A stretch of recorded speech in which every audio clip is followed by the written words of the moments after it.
Welcome to World in 2 Minutes, keeping you up to date with the latest developments around the world. Let's take a look at this hour's top stories. Iraq's federal and Kurdish forces prepared their bid to reclaim lost ground as US jets pounded ISIS positions to pave the way and also dropped aid to stranded civilians. President Barack Obama's decision to send warplanes back to Iraq 3 years after pulling the last US troops out of the country marked a potential turning point in the 2-month-old conflict. Acting Director of the National Weather Service in the Pacific region, Ray Tanabe, said a tropical storm warning has been lifted for all Hawaii after the storm Iselle battled the state. As Hawaii residents clean up from Tropical Storm Iselle, they are bracing for the arrival of Category 2 Hurricane Julio, which is expected to make landfall as early as Sunday.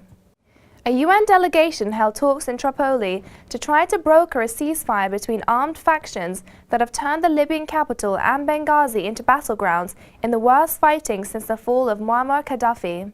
Most Western governments followed the United States and United Nations in evacuating diplomats and shutting embassies after 3 weeks of militia fighting over Tripoli airport that have killed more than 200 people.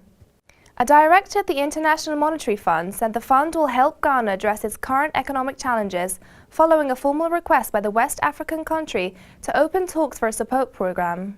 Ghanaian President John Mahama last week ordered his government to open talks with the IMF as part of the efforts to fix the economy and stabilize the steady currency, which has slumped around 40% this year. And that brings us to the end of World in 2 Minutes. You can always log on to trtworld.com for the latest. Until we meet again, goodbye.